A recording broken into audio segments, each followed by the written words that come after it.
Two women wearing veils covering their faces have been arrested in France after demonstrating against the country's ban on burqas, which came into force today. Officers said they'd been detained for taking part in an unauthorized protest.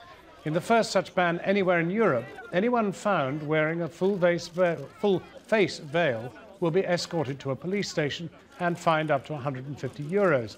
They could even be asked to take a course in citizenship. Muslims claim it's an infringement of their human rights, although religious leaders have said that they will respect French law. Joining us now is the French... It's an attempt to obstruct my own freedom, my own religious freedom, my freedom as a woman. Joining us now is the French journalist Naima Bouteldja, who reports Unveiling the Truth. She's written for the Open Society Foundation, looking at the experience of 32 women across France who wear the veil. And what was your central finding? That they were compelled or they did it of their own volition? No, I mean, it was very clear that the great majority of them did it out of their free will. There was absolutely, and very often they did it against their parents or husbands. So it's definitely a decision which came, which they took personally. And also what I find is that the great majority of these women are not affiliated to Muslim organizations. Their attendance to the mosque is very little. So it's really for the great majority of them what they see as a spiritual journey and the way to get very close to God.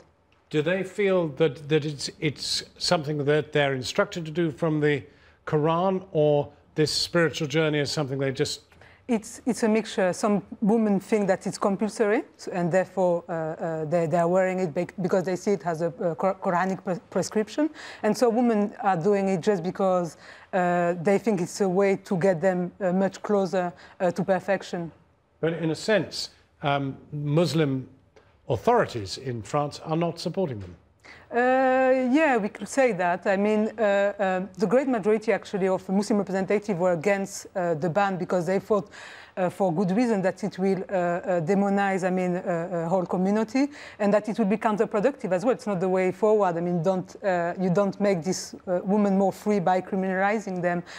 So, in fact, presumably, it will actually encourage more people to wear the veil. Exactly.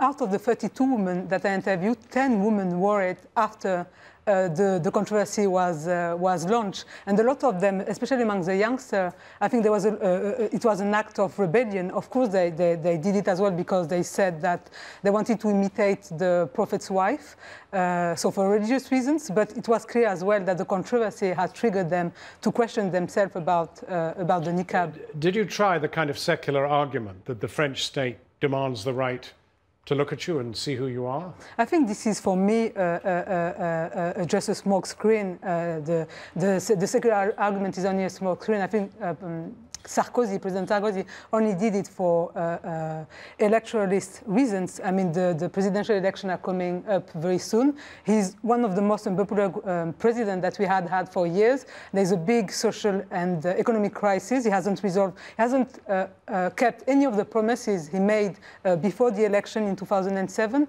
So it's a very cynical move from the French government. And I think secularism has very little to do with it. Secularism is... I mean, are you able to contrast, in a sense, what it feels like to be a Muslim in France with a Muslim in Britain?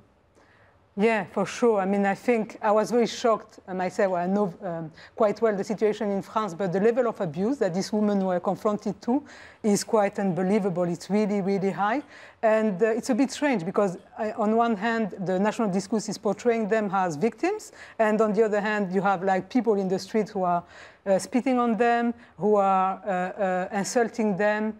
And I don't think it's happening at that level in this country, for sure. Naima Bouteldja, thank you very much indeed for coming in.